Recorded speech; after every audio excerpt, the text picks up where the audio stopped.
Ladies and gentlemen, it's good to be here tonight. We have a little bit of market madness, which is apt for what has happened in the markets over the last more than just a week, but boy, especially this week. It has been, and I hope for most of you guys, you're just seeing some great green numbers. You can see that, of course, Tanner, my friend, on my it's left, but right on this side, he is wearing green today. Why are you wearing green, Tanner? Because mainly for SoFi, but there's a lot of very bullish companies today, and I'm feeling very green. And I too, I think that this is green. I'm a bit colorblind, but it looks greenish to me, so I'm going to call it green. It's certainly not this color. We have not seen a lot of that color recently, so we're going to talk about tonight some market trends that we're seeing, just market overall, and some individual tickers. I know that normally we're doing SoFi Weekly. Tevis is doing a bit of traveling right now because he's filthy rich, right, Tanner? Yeah, he's unbelievably rich, and so is he headed back right now? Is that what he's doing? I think so. It said like I'm it's a guessing so, but he could be double-digit going to hour Mars. flight, so I mean, it must be heading pretty far. He could be paying for a shuttle to go to Mars. I mean, like he has that kind of Elon Can Musk afford wealth. it. So we'll find out relatively soon. And if he has Wi-Fi on Mars, then maybe he'll join us for SoFi Weekly tomorrow. So, no, we're in for some treat tonight, nevertheless. So one thing that Tanner and I were talking about in the just right before we came on the channel is a stock that you've had your eye on. You're not an investor, but you said that there were some interesting ramifications for SoFi. You want to take the lead on that, Tanner? Are you? Is it up a lot today? It's up a lot today. It may be starting to see some Okay, good momentum. Yeah, sure. Upstart is up today 46%. If I just get out of the after hours here, you'll see that even once they showed off earnings, so they're around the $50 or so mark, hovering between, sort of $53 and $57 a share. They showed off earnings, skyrocketed to $69 a share, big pullback, and then opened up again today, hitting 82.25. Unbelievable. Yeah, it's that one's pretty volatile anyway. It's rate sensitive. It doesn't surprise me on a day like this that it flies upward. It'll probably retrace, but I mean, this is the stock that flew from 100 to 400 in no time a couple of years ago, and of course, famously had the analyst who was just a trader. Like he doesn't care what the stock actually does, and he was asked what they do, and he was like, "I'm sorry, I can't hear you. What did you? I'm breaking up." I should find that video. That was actually the top. It was hilarious. I've been feeling like some of these other companies that I'm in will probably have one of those moments. That's always a good sell signal. But yeah, right now people are buying this up. So you mentioned like you're not in that stock. I'm not in the stock. If anyone is in the stock in the comments, just post that. We'd love to see that. But you said that there's some interesting ramifications for SoFi. So what were you seeing? Yeah, I mean, they even were mentioned by name in the earnings call as well. SoFi Ooh. was. So Upstart is a company, unlike the analyst, I can explain pretty quickly what they do. They create AI models to assess a customer better than FICO and just income levels. So they try to understand a customer better and then sell that data, and will actually take an institution's money and originate that loan for the institution. Very similar to what SoFi just started doing with the loan platform business. Okay. But Upstart just recently got into this new product called T Prime. And essentially, Upstart has been doing very well with, very low FICO, low income individuals, and they found a good spread there. But now they're playing in SoFi's ballpark. Attract and acquire super prime borrowers, which is where the bulk of loans are being sold and originated in, because these people have a low chance of default, and there's probably more sustainable earnings here. So Upstart's trying to do a very similar thing, try to find more attractive borrowers, try to find them at cheap rates.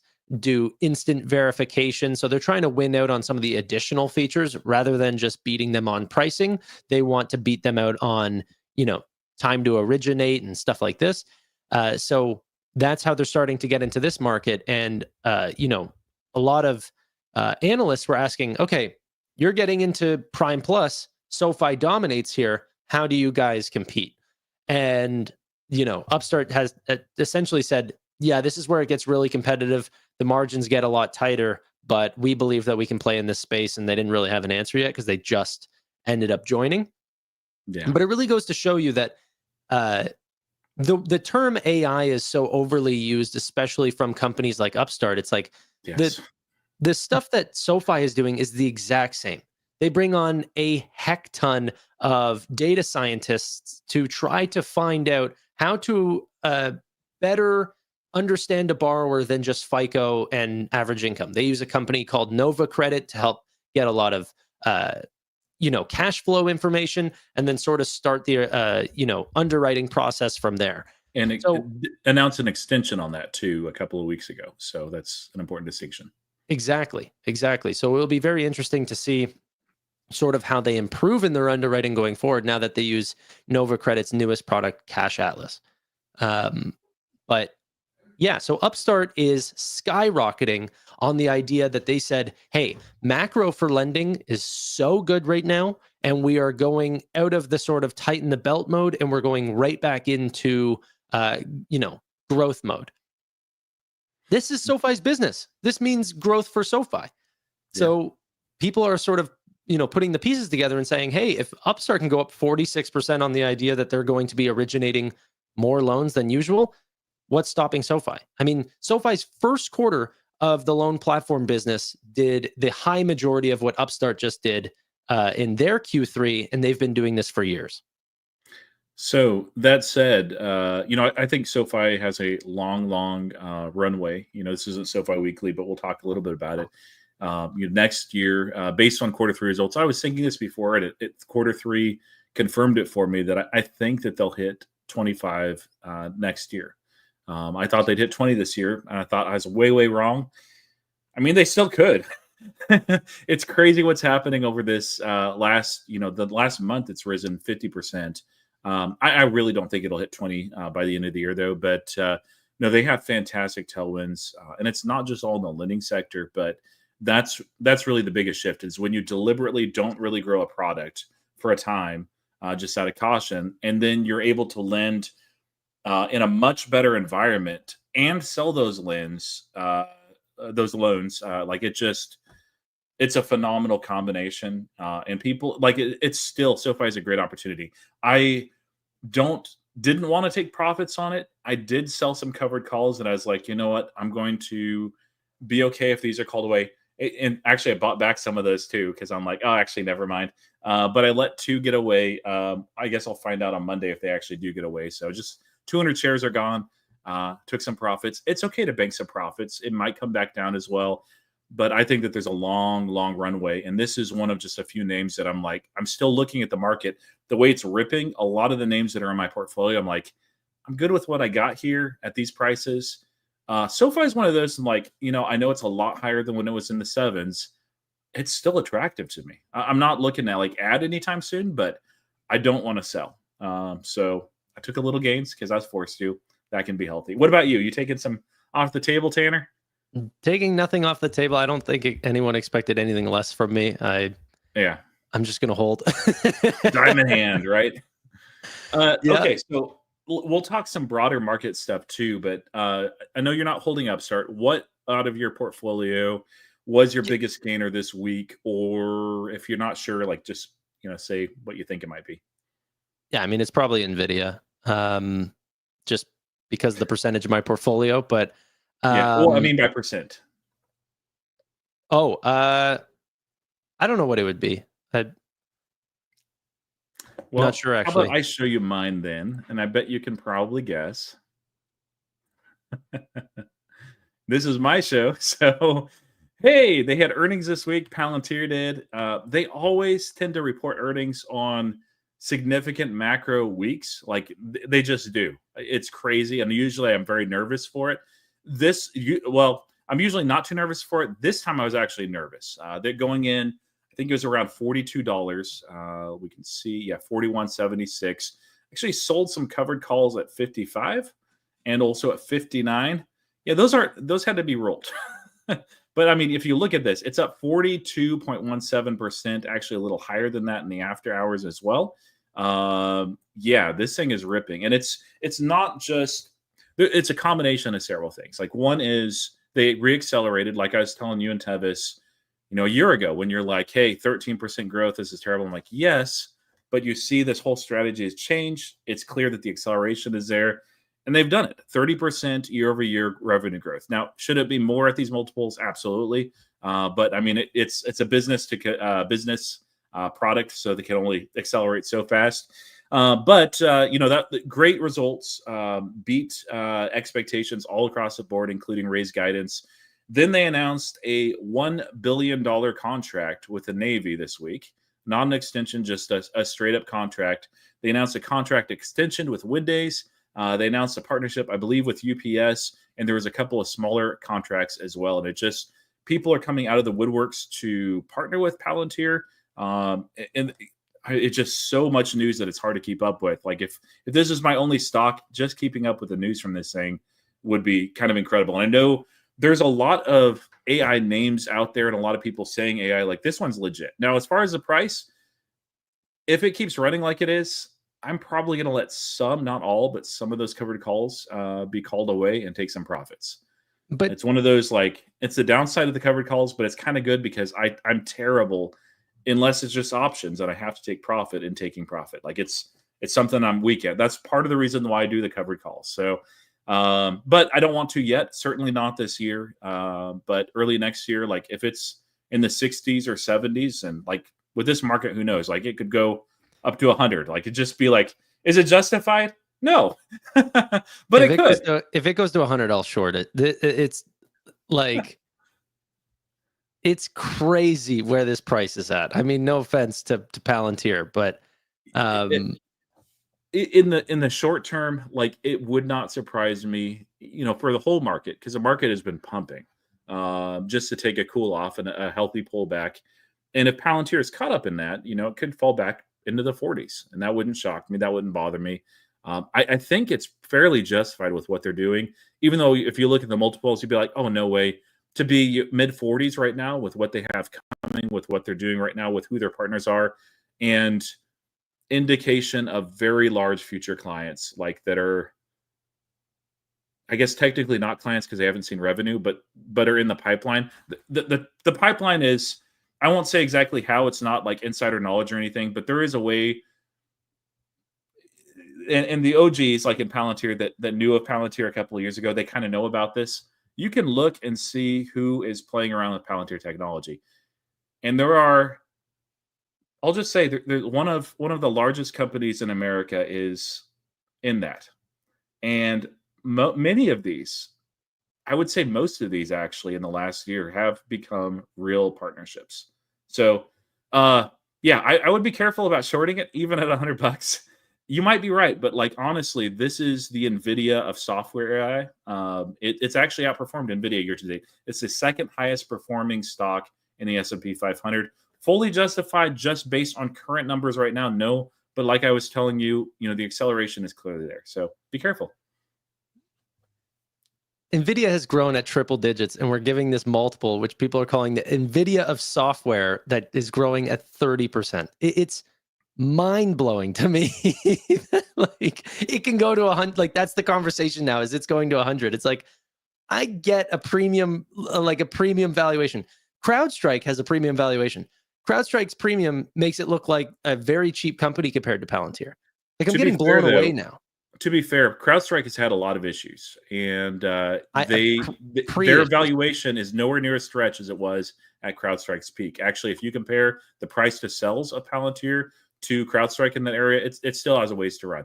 Now, I'm not saying that it will. I'm not saying it'll get to. I know it'll get to $100, but I think that'll be justified in a few years, like 3-4 years, versus where it's at right now. But we're in a type of market right now that actually looks at Palantir and sees what I'm seeing. They're like, oh man, yeah, she's a 10.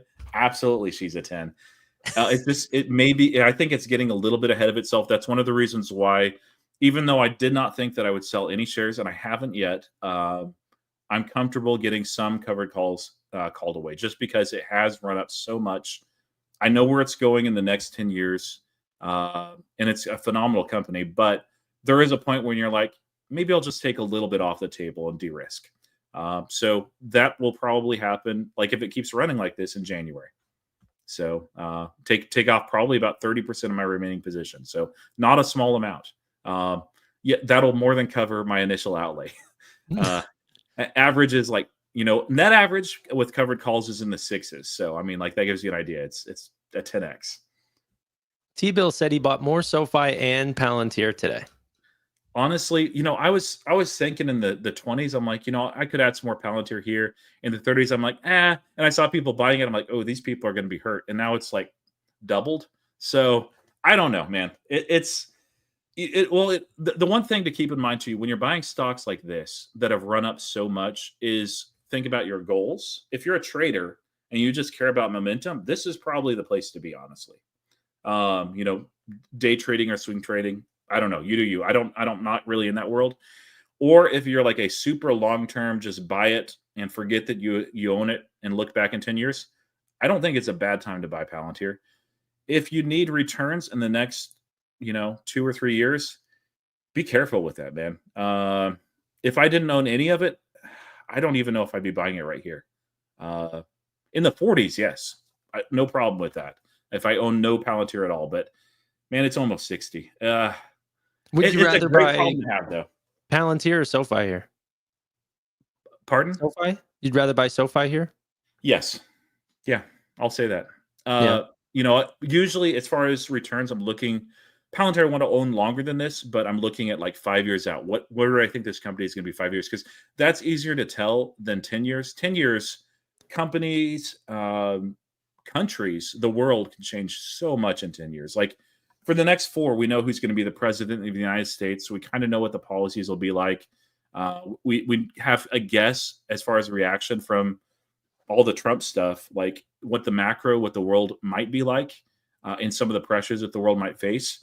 And so that gives the market a lot of certainty. But like 10 years from now, I mean, we're just guessing, honestly. And we're up to a certain extent with 5. So over the next, I mentioned this on SoFi Weekly. I put this on X as well. When SoFi is trading in the 7s, that out of every single stock that I track at all, that's like 50 or 60 stocks, including ones that I own, SoFi would outperform every single one of those, from the 7s all the way through 2025. There are just such ridiculous and obvious tailwinds that are not fully priced in. I think even if it was just going to be neutral in 2025, SoFi would be a little undervalued here. I think it should be trading like maybe 14 or 15 based on that, probably 15 on that most recent earnings.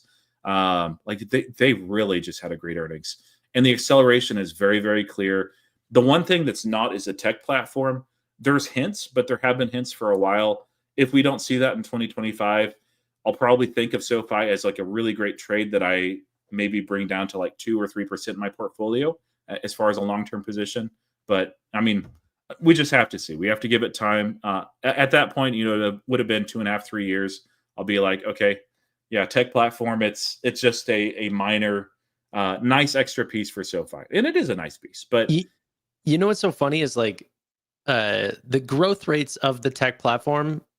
If you were to look at it from, and I mean, even a bunch of companies that are even valued as financial tech platforms, are growing slower than Galileo's tech platform and have $3, $4, $5 billion market caps, and growing, or have roughly similar numbers of revenue, 120, 130 million dollars a quarter. So very, very similar. Yet, holy crap! Willy Wonka gifted 10 memberships. Thank you so much. Always delivering treats to all the SoFi members. Thank you. But what was I going to say? So one thing that I think is crazy is the tech platform already is doing its own thing. It's a slower grower. If you were to compare that to, slower growing companies like PayPal, the growth looks amazing. But whenever you put it up to the financial services and stuff like this, it makes it look terrible. Yeah. If And I mean, like, by any measure, like as far as our expectations, it's underperformed. I don't know that anybody holding SoFi is like, wow, the tech platform's awesome right now, because it's not. No, Uh, no. But where do you put something like the loan platform business, which is brand new, should be getting a multiple higher than Upstart's? yes, Like, because it won't, but it should. it should, because like Upstart, by the way, is a worse business than SoFi's loan platform business. They Yeah, do loss sharing agreements, they do financing commitments, they do co-investments. These things suck for what Upstart wants to be. They want to be a tech platform, but yet they're taking balance sheet risk. So why aren't they being priced like a bank? You know, yeah, SoFi is not doing any of that, and yet they're already originating close to what Upstart is doing. They just originated 1 billion in Q3.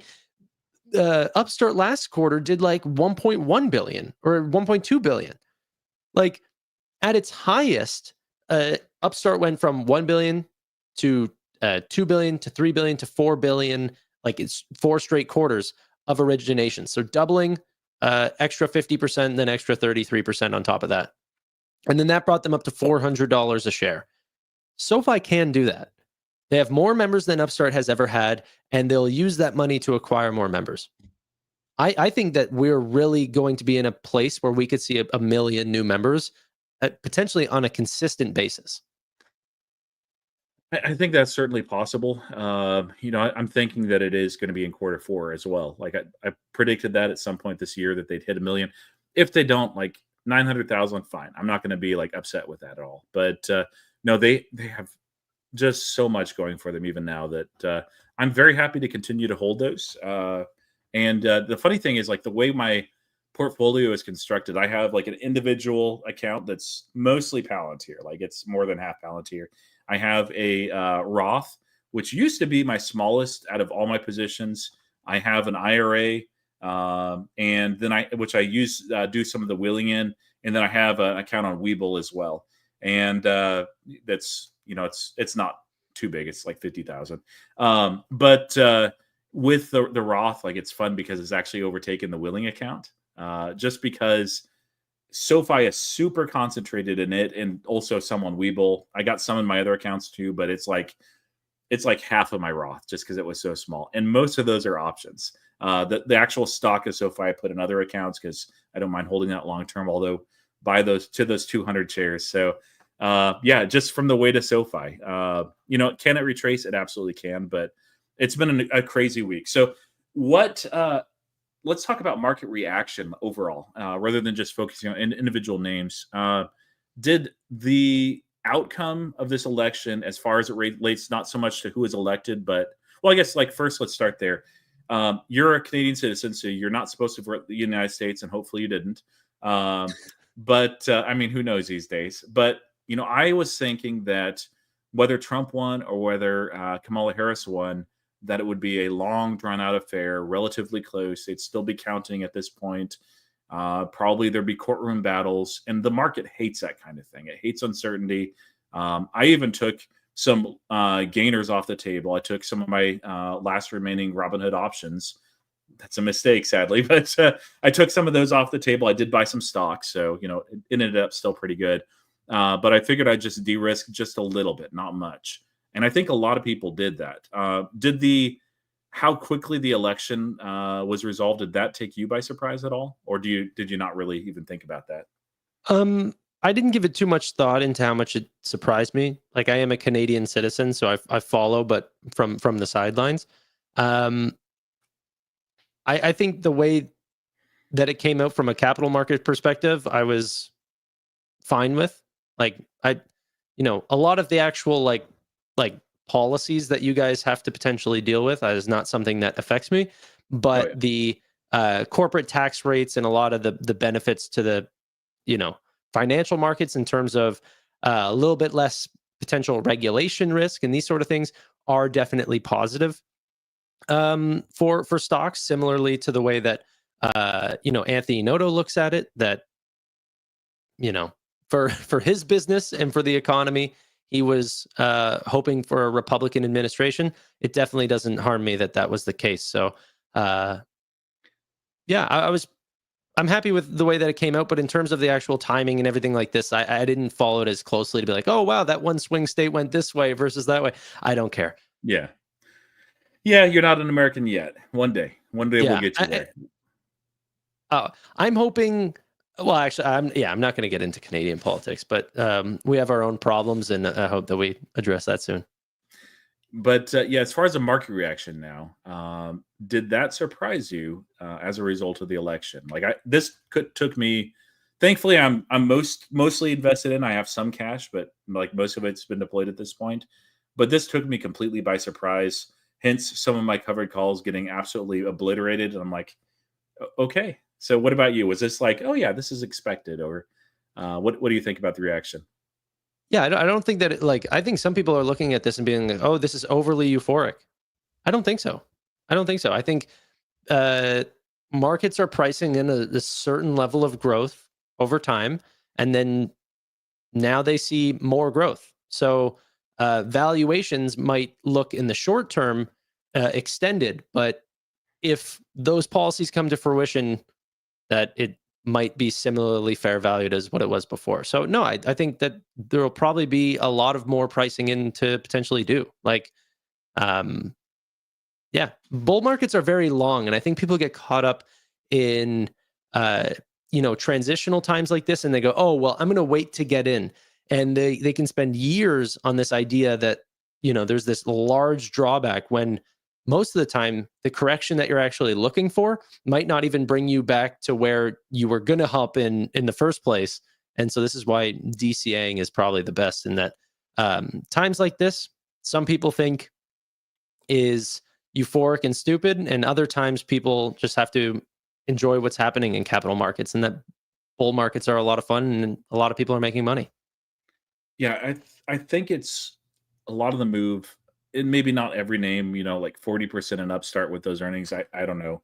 I don't track that one, but a lot of the moves feel fairly justified. For one, we got basically instant election results that are very, very clear and decisive. And the market, it has certainty now. It has certainty, for at least the next 2 years. I mean, the house could flip, but the market actually likes gridlock, so I don't think that bugs them at all. But it craves certainty, and it has it now. And with Trump, no matter what you think of him or not, like he put his policies out there as far as what he plans to do, so the market has a clear idea of what to react with. Versus Kamala Harris, and I don't blame this like wholly on her. Like she was just kind of thrust in because Joe was removed, and it didn't seem like she had many of her own positions or convictions.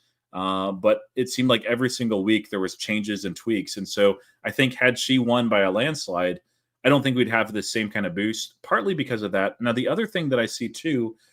Did you notice? And I saw Nala post the name of it. That's what I've seen some of my conservative friends say is the Trump. What is it? The Trump effect. I lost that comment. Okay. Yeah, the Trump effect.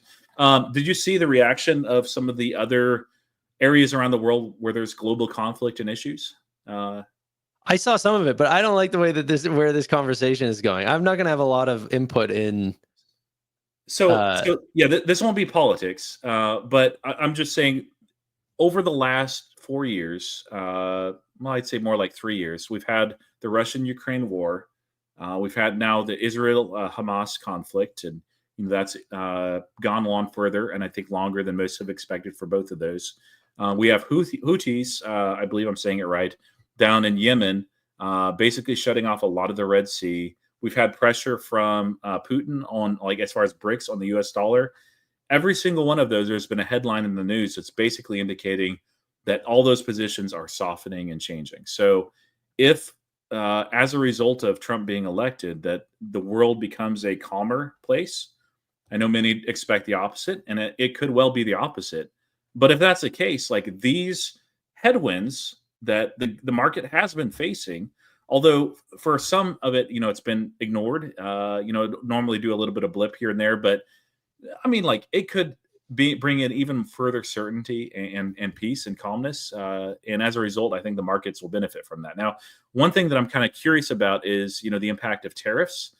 If that actually happens under the Trump policies and everything, I would have thought that the move would have maybe been a little bit more cautious given the impact of that on consumers. But, really time will just have to tell on that. So, no, I'm not asking you to give like political opinion and all that stuff. Just it seems like the market loves certainty. They got it. And on the global level, some of those conflicts that are just horrific may hopefully be resolved. I hope so. I hate seeing people get killed, no matter who it is. It's terrible. So Yeah, I mean, I'll definitely speak on the certainty part. Even if we got bad news or something along these lines, markets still love that rather than uncertainty.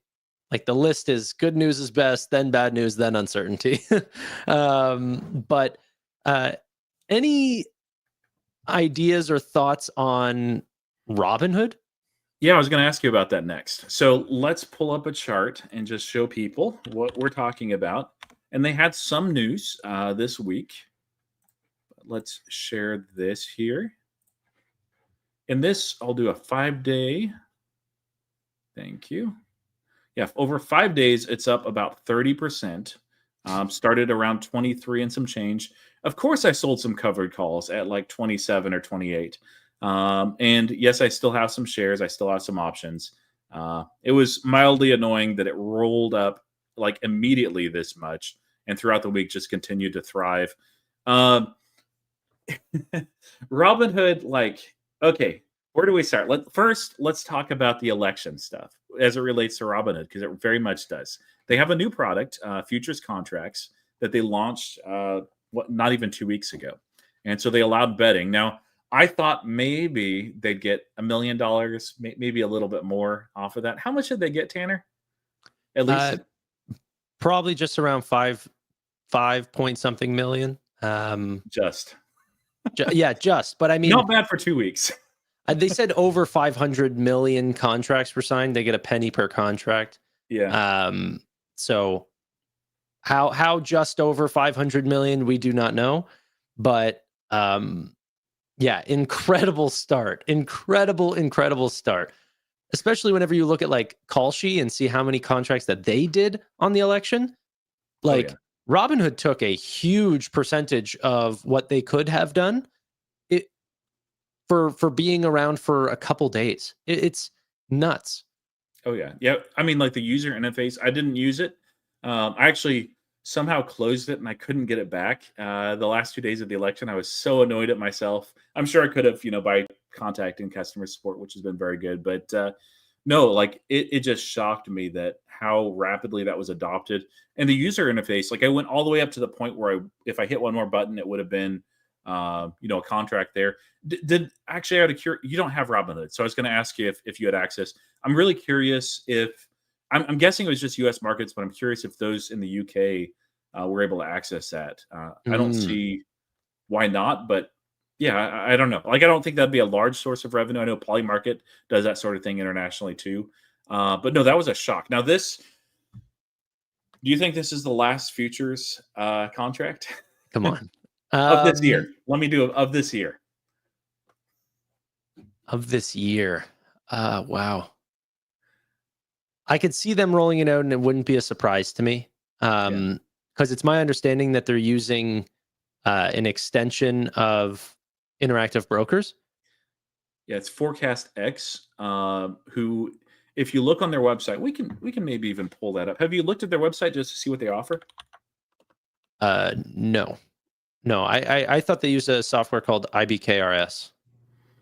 Well, their partner, maybe they do. Forecast X is the other side of this. They are getting a penny as well on the contracts, and so this is what it looks like here. You can see it's all political, mostly political. So, will the Democrat Party win the majority? I don't know who's voting yes right now, but no, this is expired. It actually expires after a little while. So, a lot of political ones. There's economic indicators like CPI. Fed fund target rate.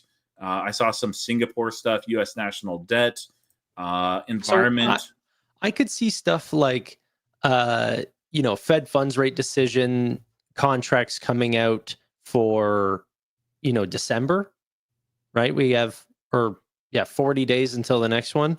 So something along those lines between then and now, especially if you already are using the APIs from an existing company and they already have those available, like what's stopping them from continuing to push out new contracts? I can't imagine a lot.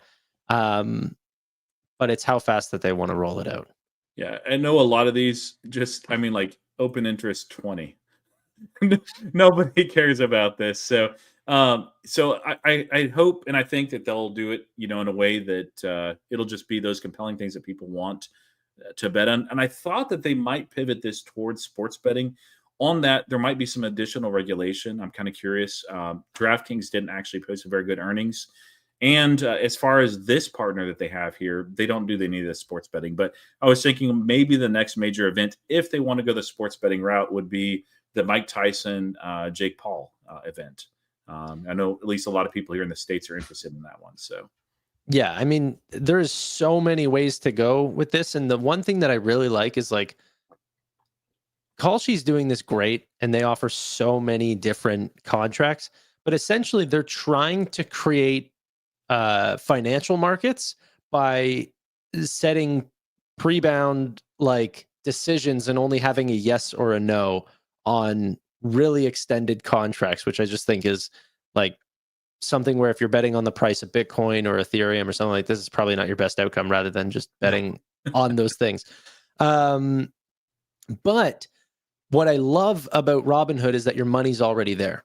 Why are you storing money at Kalshi if it's like, I'm sure their deposit inflows from the election and then withdrawals after the election was astronomical.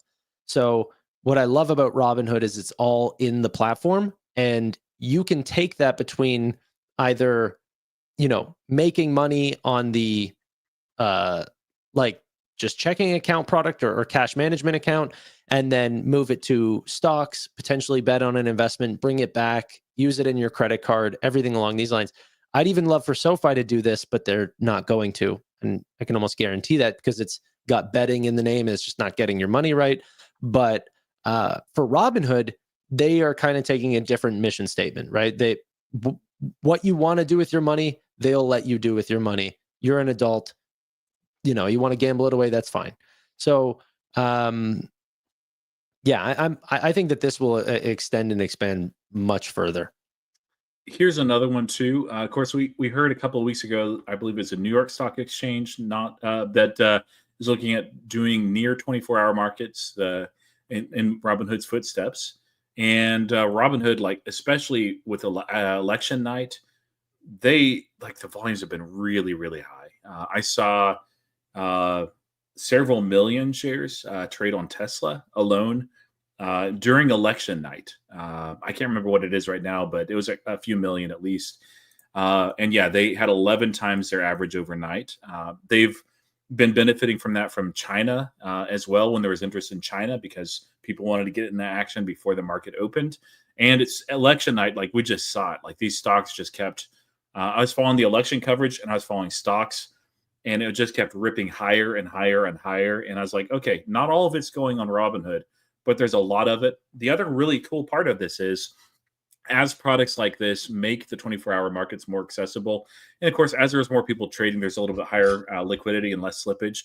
But there are people that were asking me is like, how do you see these charts? How do I trade in the there's going to be new Robinhood clients that come over solely because they're like, it's not fair that I don't have access to this kind of market on my broker. I want what they have. Fantastic. I mean, there's just a lot going for Robinhood. This isn't the only piece of Robinhood news. you see the stablecoin news?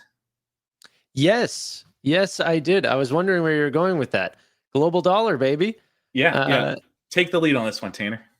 Okay, give me 1 second. I'll just bring it up because I wasn't expecting this. All right. So as you're bringing that up, there is, and it seems to be a bit of a stablecoin race.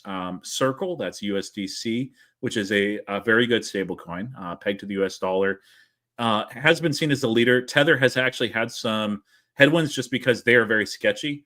PayUSD is PayPal's prudentially regulated stablecoin, also a partner with Paxos, just like this one. And then we have the Global Dollar Network being announced this week with all those partners that you see. Robinhood is in this mix as well. So it's not their own stablecoin, but it's a partnership between these companies. And these are large names in the space that are adopting this. So Which is as a even PayPal better. shareholder, I'm like torn, but I'm a Robinhood shareholder too. So yay. I like this even better. The one thing that is funny is that Paxos just has their name on all of this. They're the real winner here. I mean, no kidding. Yeah, they are. Right. But with this, I do think that it's important for stablecoins that they hit some level of scale. Like, so Circle, they're dominating, they're doing fine, Tether's doing fine.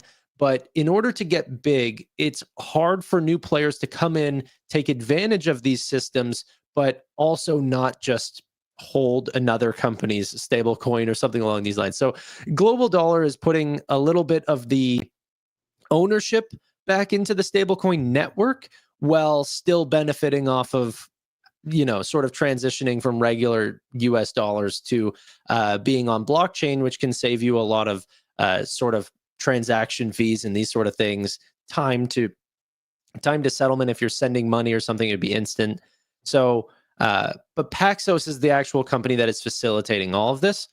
Robinhood is going to benefit from it because, well, they transact a lot of dollars. So yeah, it is quite interesting. It's just whether or not, like, who wins, because scale really matters here, So And I still like how the PayPal stablecoin slots their ecosystem. If they, how it's basically redeemed to Zoom and how it can be used for margins for cross-border payments or in daily commerce. But there's a ways to go, and there's always been a risk. Like I've seen that as the extreme bear case, not bear case, bull case for PayPal. But like the highest percentage I've given it is like 25% chance that it actually scales like that, which is high. I think it's the highest out of any potential player to actually integrate the stablecoin in daily purchases on a regular basis for average consumers. This could be a challenger to that. I think the direction, and we'll hear in December with Robinhood in their investor day, there are some very interesting potential use cases for stablecoins. Like stablecoins always going to be $1, so you don't have to be like, oh yeah, I'm going to buy this and it's going to pump to the moon. It's not that kind of crypto. But I mean, there's the features right there. And the way that Paxos is backing these, and I'm sure, I think that it's being audited by the same New York Commission that does the same thing for the PayUSD and the other state USD stablecoin that Paxos has as well. So really good technology, and can't wait to see this used rather than those things that are in your wallet. I mean, like you have the Canadian version, which is even worse, but like, who wants to deal with this kind of stuff, I don't even have any of those in my wallet. I'm honestly, I'm a fintech investor. It's because I'm also like a very big fintech user. I barely even have cards in my wallet now because it's all just on mobile, just tapping. So this is sort of the idea with the Global Dollar Network. You join and you don't have to pay as many fees. You'll also be part of that revenue mix. Obviously, there's still issuer revenue, and Paxos is going to make their bill, but Robin, you can split in these fees, and that'll be good for them as well. What's it called? So not just stablecoin market is Robinhood benefiting from, but they're also just simply benefiting from crypto markets in general. Oh yeah. Yeah, that was a real weakness in quarter four. I thought that September numbers would come in about where August was, and that was a drag. Between that and the contra revenue, I thought it was guaranteed that it hit 40% revenue growth year over year. 38 contra revenue and a combination of that and crypto drag, did it in. A couple other factors too, but no, it's just, there's a lot going for it. I'm very glad to be a long-term shareholder. There's one more, if you throw this up, that I noticed this week, and you may have noticed some other Robinhood news that you want to share too. Even though they're launching products like the futures contract, and people are like, oh, it's so degenerate and everything, they're making money off of it, and people want it, so that's fine. It's safe. Robinhood retirement accounts is, of course, a big pivot that they really focused on over this year. It's up 2.5x year over year. Assets under custody are up 10x. You can see the charts there. Now has over 1 million accounts, over 12 billion assets under custody. So another piece of good news there for Robinhood. Anything else you noticed for Robinhood this week? Nothing necessarily from Robinhood other than the fact that, they dropped on their earnings and everyone freaked out, and now it's like it never happened. And Yeah. the stock is back to new 52-week highs and no one cares. It didn't change the thesis at all. Okay. Like Roy said, contra revenue came in higher than expected. They had a regulatory accrual that ended up making them miss on EPS, but they are still taking the largest share of millennial and Gen Z, wallet share and investing, and they are going to be a bigger part of the workforce. And the great wealth transfer is also happening. None of that is slowing down. It's probably accelerating. So I did see a message from Jeff.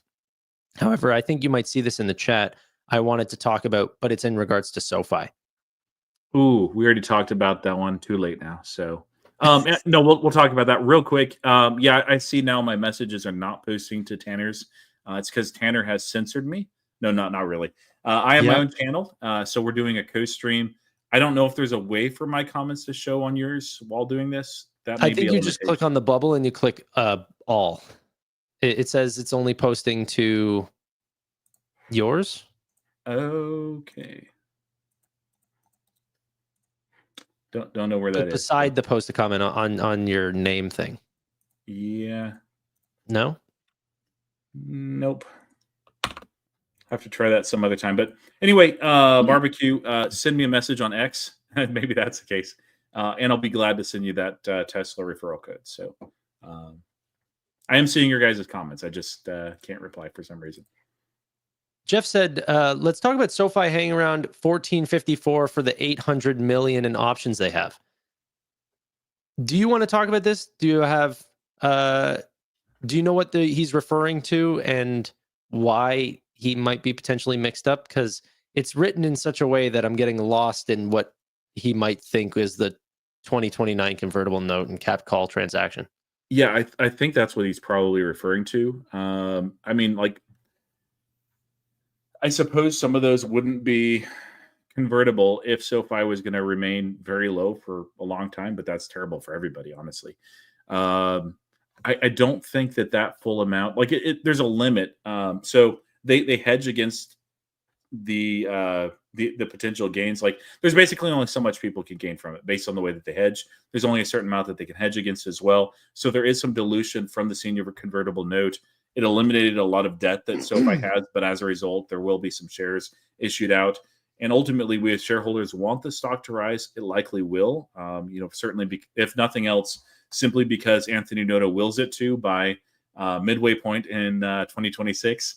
Not really, but there are some performance stocks that they'll be given, Chris LaPointe and a couple others too.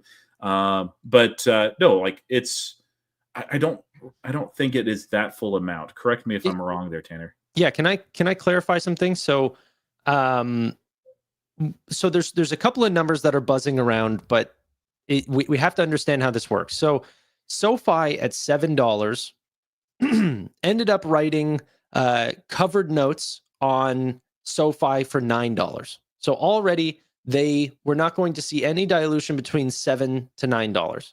That had already passed. The 1454 has to be is in reference to the capped call transaction, which SoFi essentially bet on their own stock price and said, hey, we think that this stock is going to go from 7 all the way up to 1454, and we are going to cut off the amount of profit that we can make. So that's the capped part of the capped call. And so that will stop at 1454. Okay. They say in their notes, any amount of converted notes, we are going to cover in cash. It is not their option to take stock. It is ours. We get to decide whether it's cash or stock, and we're going to choose cash, and it's not going to be dilutive. The 2020, they are so confident in this that the 2029 convertible notes do not count in their fully diluted share count. They do not count it as dilution. Okay? So what this means, this is good and bad for SoFi.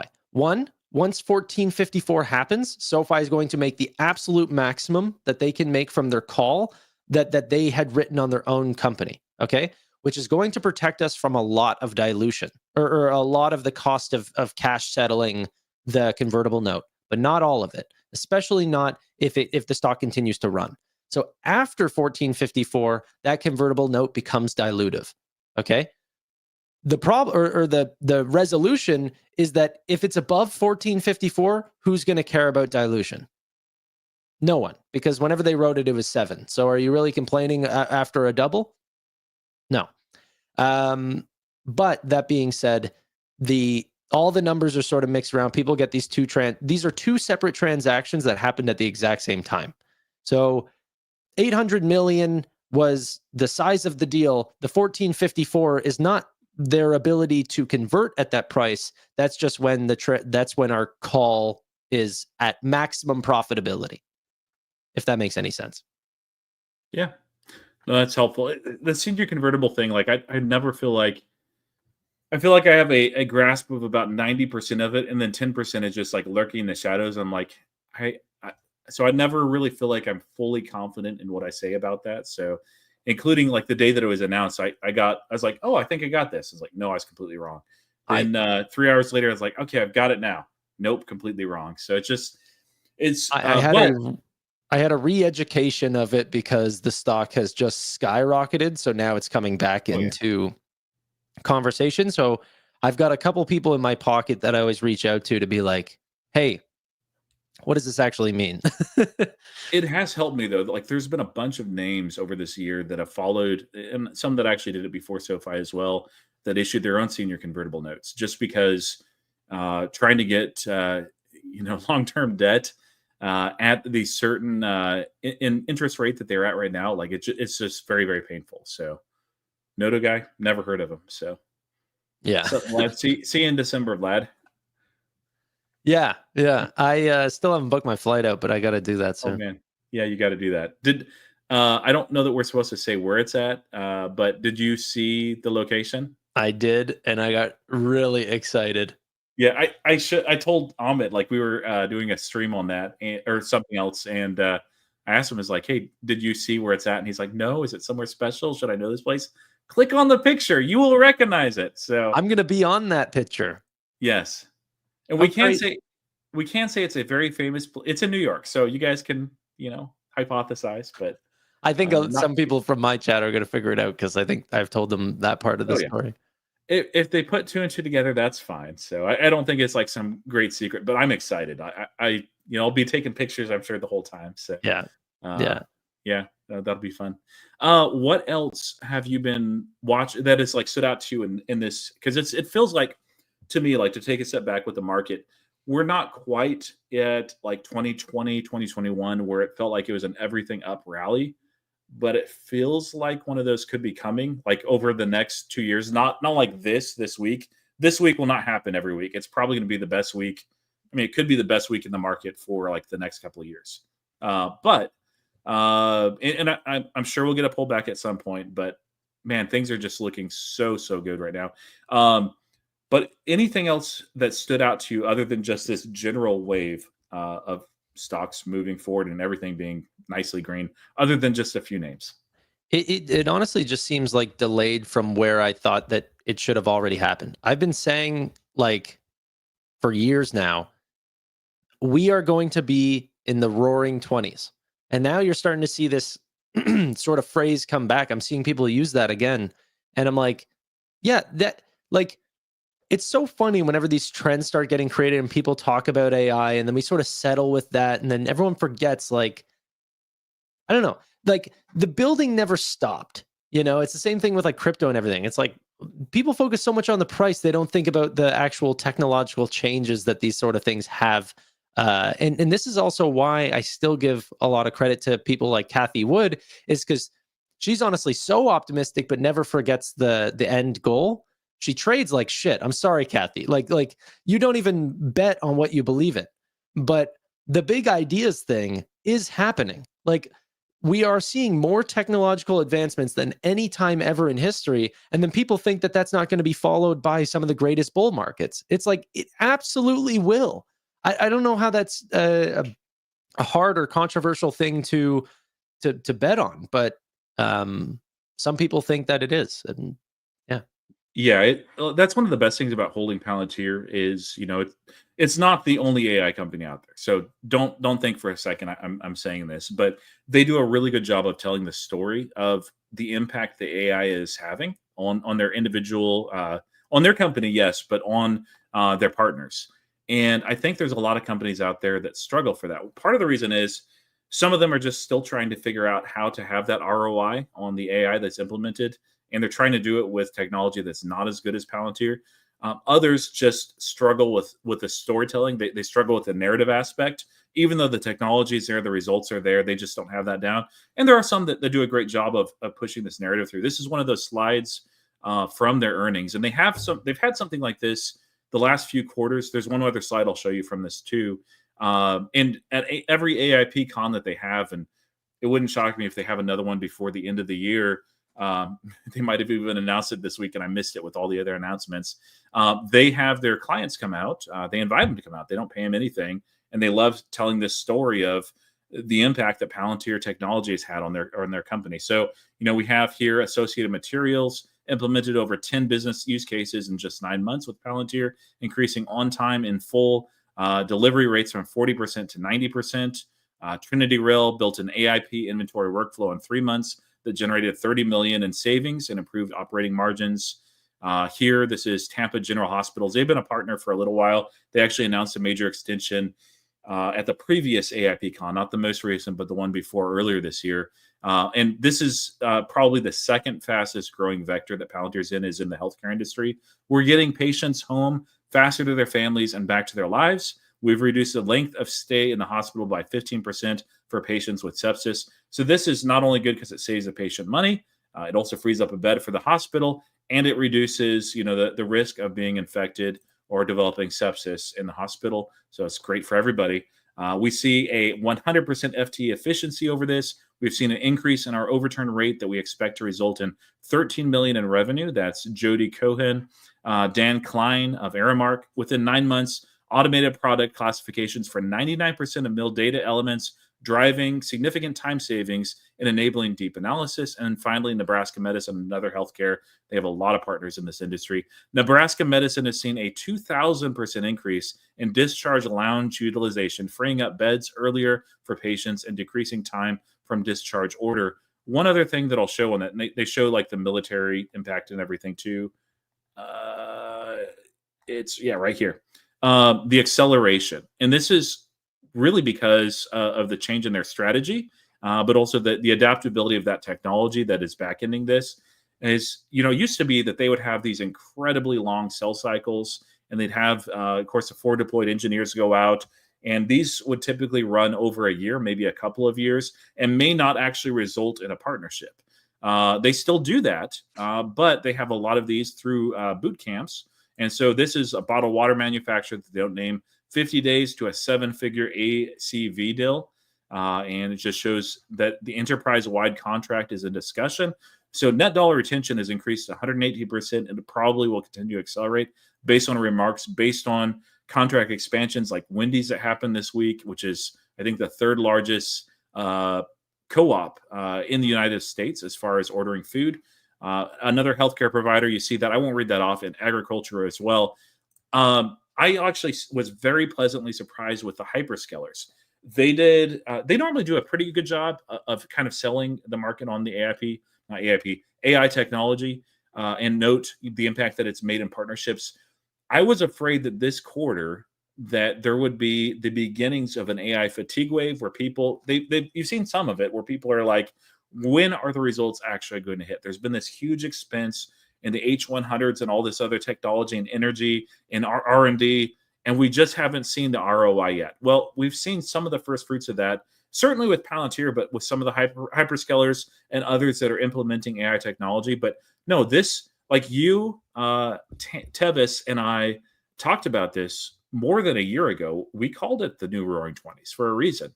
It was in one of the after hours chats that we have. Um, we're not wrong in that. Kathy's not wrong. Just the market can be very short sighted and forget that for some time. And then it can be looking too far out in the future and kind of forget, like, there's a lot of years between now and the reality of that happening. So this is one of those times where I think the market has woken up and said, okay, yeah, it's real. We're buying. Yeah.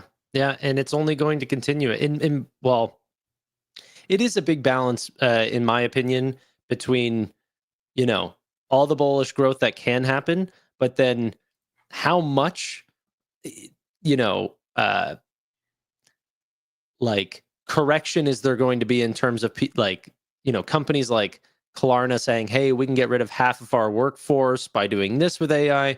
Uh, what was it? Anthropic came out and said, um, I think it was to the Washington Post or something, or New York Times or something. They said we can replace 100% of your workforce, something like this. It's just a little crazy to me that if this continues in that sort of pace over the next 10 years, it's like, I don't know. You need consumers to buy the products, but the consumers are going to be replaced by, the AI software or something along these lines, whether it's robotics or something. Um, that's going to be a tricky balance. So I think that that'll be the next big sort of conversation to be had. But yet, in getting there, a lot of money to be made. Yeah, that's one of the reasons why for me it's a lot easier to see the next 5 years versus the next 10, because on the first next 5 years, I think That's most interesting. of what we see from AI are going to be very, very good things. But once we hit year 3, year 4, that's when people have to start figuring out, is like, okay, if AI results in whole industries being disrupted and a lot of people losing their jobs, which is a possibility. It's not the goal of AI, but it is a possibility. We have to figure something out there. Whether that's UBI or whatever, that's a political discussion, and that's something that people can debate all day. But you, but on the short term, like over the next 5 years, very, very clear that this is infusing caffeine into our economy as a whole. And of course, I'm not just bullish on Palantir as a stock, but like as far as like a company, what it's doing for all these different industries, like it's not just Palantir either. Like the great thing is, as Palantir has success, gets all these huge deals, makes a ton of money, there's other people that will want to enter that market. And competition for countries is an incredibly valuable thing, because if there's all these tools out there that are not costing an arm, a leg, and a kidney, that help really accelerate businesses, like, man, it's a great time to be investing in the United States. Yeah, I mean, that's definitely for sure. Most of my money is in the United States and then a little bit in LATAM, but And I don't think Canada. I have any other international money other than that. And the only way that I'm playing international is in the stocks that I have that are US companies that have international revenue. You got one international Canada company. Yeah, but I look at that as a United States company anyway. It basically is. I mean, like, Yeah. who are we kidding? They should just come on down, bring you with them, pack you in their bags, and there we go. Welcome to Yeah. the I United don't States. even look at he's talking about Shopify, by the way. But Yeah. yeah, it is always funny that whenever you hear people, and I saw that on Brad Freeman's post a while back, and he said, "What's your favorite international stock?" And I think one person said Shopify, and he was like, "Okay, not Shopify." like, is that even an international business? Like it's weird to think of that as a non-US company, even though they are based out of Ottawa. Ooh, I But did want to ask you about one international company too, if you have a few more minutes. sure. Mercado Libre posted earnings. They seemed good. Do you own any Melly, and are you interested? I do own Melly. Um, I was going to buy more, however, I haven't because I haven't looked into their quarter a lot recently, just because there's been a lot of news and I've just been working.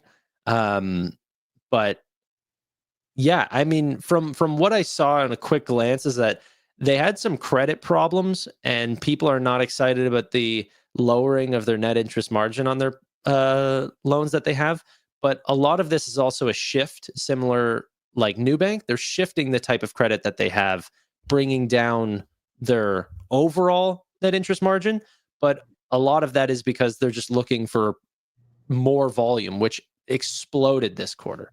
Yeah. Um, It's a yeah, little different, but it's similar to what PayPal has undergone with Braintree. They have a lot more revenue coming in. It's a lower margin. So, there is a trade-off, but I mean, in net, like it gives them more money. So that's not bad. yeah, yeah. There is some risk though, but But whenever they show it in like a literal line, like the problem is that with Melly, they show it off as net interest margin after losses. And if you look at it like this and it's going down, people think, oh, losses, when really it is sort of a mix shift change. And that is a similar feat with Nubank. They're just better at describing it, in my opinion. Not that there were no problems with Melly. They definitely did miss on their numbers, but right. I need to do more looking into it in terms of why and whether there was some different changes there that I haven't seen. But I am a shareholder in Melly and was looking at adding, but I wanted to do a little bit of DD before I did that. Yeah, it makes sense. I saw the dip, and I'm like, okay, they've had a really really good year. They're up now 22% on the year instead of 40%. Uh, if you guys haven't seen the price stock, I mean, they need to do. I don't know why they haven't done this yet. Maybe but they've not done a split. Yeah, they're trading at, if you throw that up there, Tanner, 1872 a share. So if you love to sell covered calls on your position, maybe you're loaded and you're doing it on Belly, but otherwise, I don't know anybody that would be doing that. Yeah, can Do you you, just do go to you know the why that they haven't split yet? Can you go to the 5-day chart? No, I don't Yeah, know. yeah. Let's go It's 5 like days. It shows, yeah, Chipotle. this. But I even if you go Oh, to the actual dip, because I was like the dippiest part of the dip. sure, down Yeah. 17%. Yeah, I was looking at them at like in the 1700s. So seeing that it's already at the 1800s, I haven't even been following it. I might FOMO in and buy a little bit before it hits 19.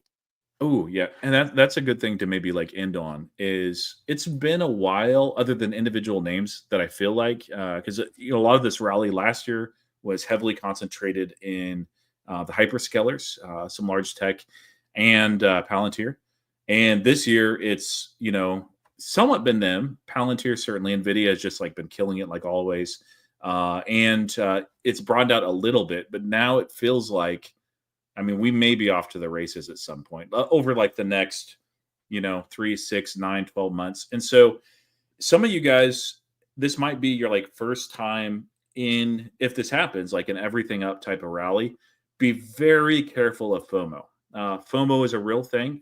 Do you ever get affected by FOMO, Tanner? Um, Only on things I would say that I should have known.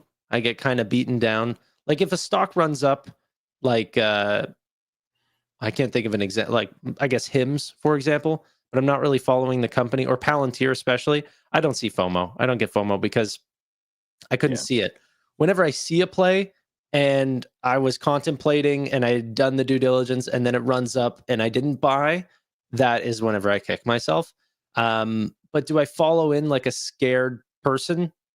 Not really. Mercado Libre is already a position on my, in my portfolio. I've been holding them for a while now. Um, so I say FOMO, but really, like, I, yeah, I like the company already. Yeah, so FOMO, I mean, everybody has their own trading style. It is easy in an everything up rally, especially if you're looking at your results this year and you're like, "Hey, I'm not it's not where I want to be." And you're seeing these massive like Upstart 40% gains and you're like, "Hey, maybe I'll go into that." Be careful. Don't be afraid to take profits. Know what your goals are, know why you're getting into a stock if it's just a trade. Stick with it as a trade. Don't make it an investment unless, something in the thesis changes like it did with Robinhood for me and I'm like, I got to be in this long term. But otherwise, just have your goals, stick to those. If you want to risk some money on some high flying stocks, a Palantir and Upstart in the short term, do that. But just be careful to not like keep doubling down and doubling down and doubling down because that's when you can really, really do damage to your portfolio. And it could work out. Just make your plans preferably before those positions and stocks start running. So if you're like, oh, I always wanted a position in Amazon, Now's not a bad time to buy. It's an all-time high. Jeff Bezos didn't crush it under 200 again. But if you're looking at gains and you're risking money that you need in the next 3 months, probably don't do that. Do you ever Yeah. find that some of the advice that you say or some like goes on deaf ears? Yes. Because I think people learn over time in their investing journey. A lot of people sometimes get burnt and then they never get back in, or for an extremely long period of time. But I think most people, I find with retail, even people that I've had conversations with for years, like, I mean, even very close family members of mine, where I try to tell them these things and they just do not learn at all and fall into the same mistakes constantly over and over and over. And they don't want to do the due diligence, and they just want the gains, and they just want someone to tell them what to buy, and they want someone to point the finger at to tell them why it went down. Yeah, I don't know. Silly. Yeah, So I guess to add on to your thing, I just say, like, if you want to buy individual equities, there's a lot of work to with that as well. So then you actually know what you're buying. It's definitely not a free game. And if you don't want to put in the work, buy indexes and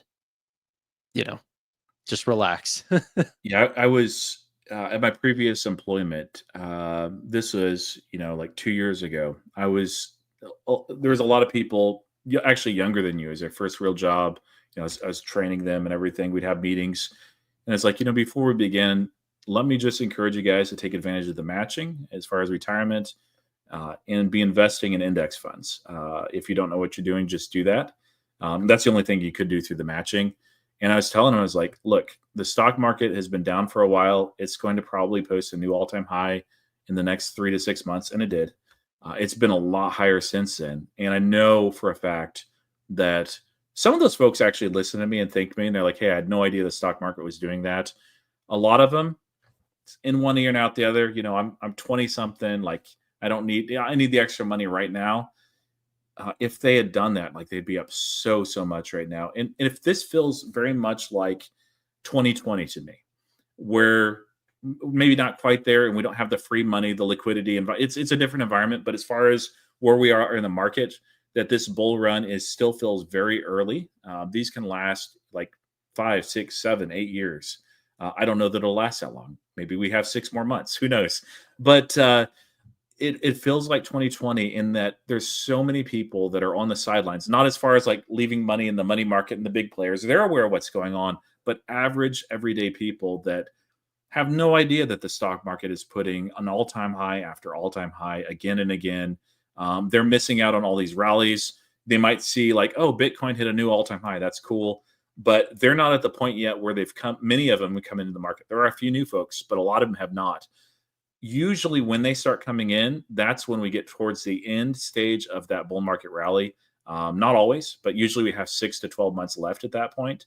And for me, I hate seeing people hurt, but that's when people that are brand new to the market, that have seen that they've missed out on all this, and they're like, oh, wow, over the last 3 or whatever years, stonks only ever go up.